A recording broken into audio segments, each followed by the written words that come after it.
Bapak Ibu yang terkasih dalam Kristus Yesus, kita jumpa lagi dalam renungan harian Embun pagi hari ini. Sebelum kita mendengarkan firman Tuhan, kita bersatu dalam doa. Damai sejahtera Allah yang melampaui segala akal dan pikiran, itulah yang memelihara hati dan pikiran dalam Kristus Yesus Tuhan kita. Amin. Saudara terkasih, firman Tuhan untuk kita dari Efesus 4 ayat 29 dalam bahasa Batak Angkola dikatakan demikian.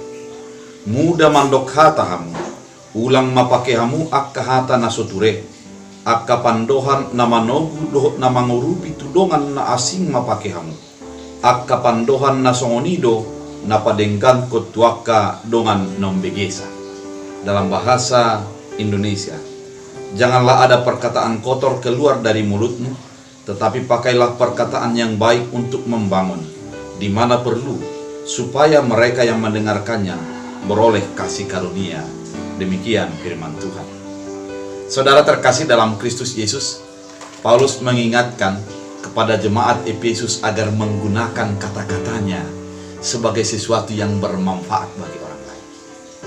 Memang kata-kata terasa simpel, namun sesungguhnya kalau di dalam kalimat ataupun firman yang lain dikatakan lidah itu kecil namun bisa mengendalikan seluruh tubuh. Lidah itu kelihatan begitu lemah dan tak berdaya, namun begitu kuat untuk merongrong diri sendiri dan orang lain. Ketika sebuah penelitian yang mengatakan bahwa apabila kita membuat sebuah perkataan kepada sebuah benda dengan mengatakan dia jelek, maka lama-kelamaan dia akan berubah untuk menjadi jelek. Namun ketika kita mengatakan sebuah yang baik kepada sebuah benda, lama-kelamaan dia akan semakin kelihatan baik. Ternyata perkataan itu berdampak. Apalagi kepada manusia, perkataan sangat berdampak. Ketika ada seseorang mengatakan bahwa apa yang di hadapannya itu baik atau bagus, maka dia akan berjab semakin bagus. Namun ketika banyak perkataan-perkataan negatif, umpamanya kata bodoh, kata tidak baik, kata jelek, dan kata-kata yang menjadi mendaunkan, maka lama-kelamaan jati dirinya akan semakin hilang dan semakin jauh daripada hal yang sebenarnya. Saudara terkasih dalam Kristus Yesus, apabila ada seseorang dengan senangnya memiliki gaji umpamanya 1,5 juta rupiah, dia bangga dengan keadaannya, dan ketika berbincang dengan saudara yang lain mengatakan, berapakah gajimu? Dan dia mengatakan 1,5 juta. Dan kawan yang lain itu mengatakan, apakah hanya segitu?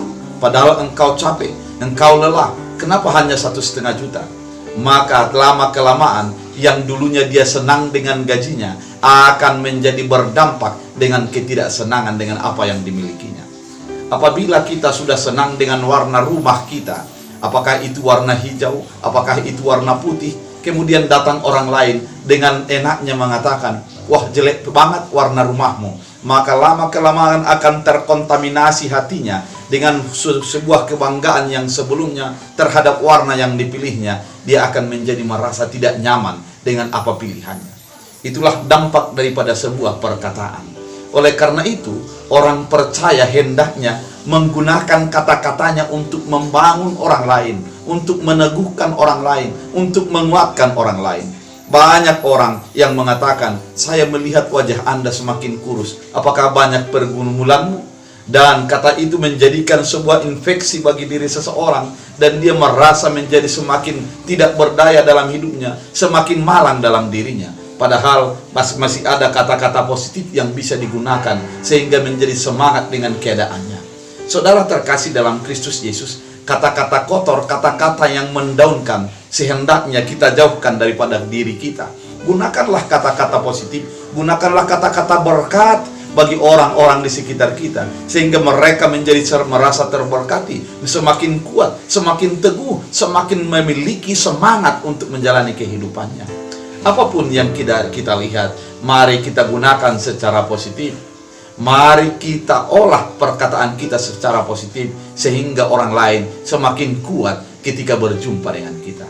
Saudara terkasih dalam Kristus Yesus, firman ini mau mengingatkan kita agar kita menggunakan perkataan kita secara baik kepada orang di sekitar kita.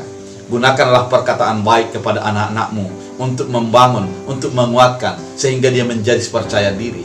Jangan gunakan kata-kata yang membuat dia semakin tidak percaya diri, dengan kata-kata kotor, kata-kata yang mendown dirinya. Gunakanlah perkataan baik kepada orang-orang di sekitarmu, sehingga mereka merasakan kebahagiaan dengan kalimat-kalimat positif yang membangun dirinya, kalimat-kalimat berkat yang menguatkannya, sehingga dia menemukan sebuah kebahagiaan yang lebih baik daripada keadaannya. Saudara terkasih dalam Kristus Yesus, perkataan kita mencerminkan sebuah iman yang tulus kepada Allah, karena Allah menghargai diri kita sebagaimana diri kita adanya, dengan sebuah kata-kata berkat daripada Allah.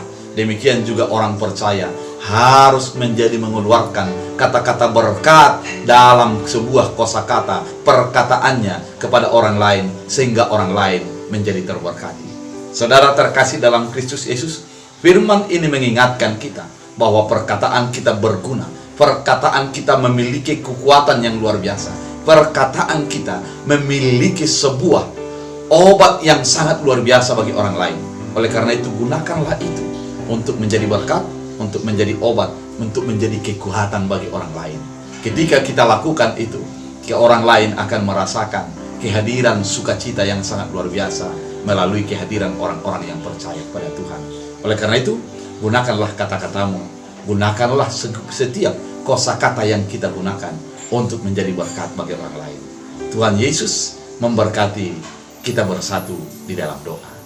Terima kasih Bapa, melalui firman pada hari ini kami diingatkan oleh Tuhan agar kami menggunakan kata-kata kami adalah kata-kata berkat yang menjadikan, menguatkan, meneguhkan, dan memberkati bagi orang lain.